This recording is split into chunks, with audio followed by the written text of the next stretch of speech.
formula na pinagsasama ang B-venom at iba pang aktibong sangkap.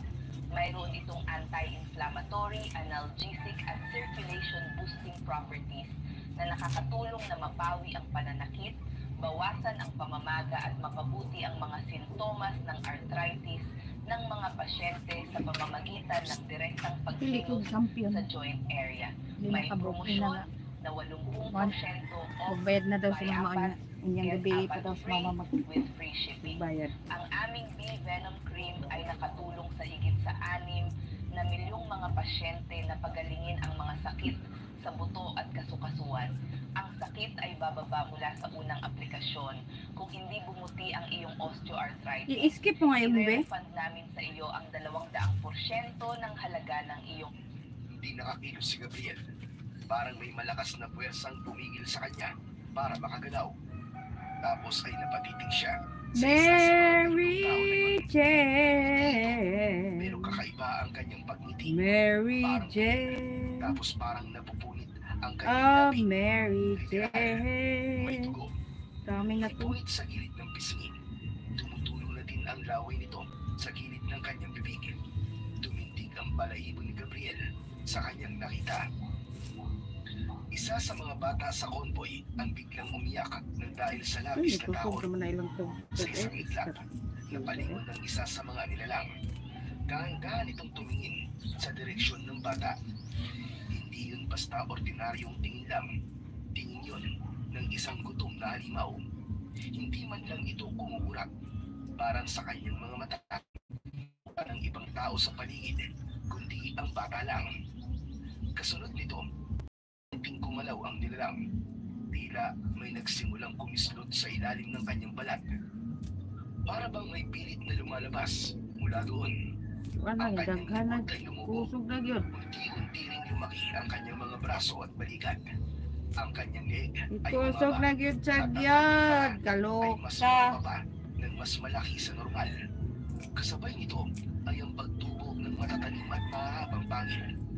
Ang kanyang kuko ay umaba rin at tumaling. Mula sa kanyang bibig ay tumulo pa ang mas malapot na laway. Dahan-dahan itong lumapit sa bata. Ngunit bago pa ito makalapit ng tuluyan, isang malakas na putok ang nagpatigil sa nilalang. Tumama ang bala sa balikat ng aswang. Napaatras ito, napaigtad sa sakit. Ang ibang kasama niya, napalingon sa pinanggagalingan ng putok. Nakita nila si Gabriel na siyang nakahawak sa rifle na nakatutok sa halimaw. Umuusok pa ang dulo ng sandata. Taas baba ang dibdib ng binata. Matatag siyang nakatayo. Ngunit ilang sandali pa, nanlaki ang mga mata ni Gabriel nang Dadaan dito be. Kwapo ng lighter be o kutsilyo be. Labo tama na ni. Hindi pa ka naman ganito. Sayang maguna. Matapos ang ilang sandali, Tayo. Sayang at nang maguna. matapos, Daot ka. bigla itong tumawan Wad to mangutang ako dito. Kayo? Kusog na ang tugtog. Pero lumakas ng lumakas. Layo-layo ka dito. Ang Mm. ibang Sige, ako kasama man nito, tapos. nakigaya na rin Kuha sa ng kutsilyo lahat be o kuan be. mula sa kakawian sa likod. Lighter. Narinig sila Kay ng mag mga kaluskos. Layo ka abono dito. ko. Dumarating pa. Kusog mo kuning buwan. Lighter o kutsilyo? Oh. Ayan guys, mag-abono ta. Mag-abono tayo guys. Oh.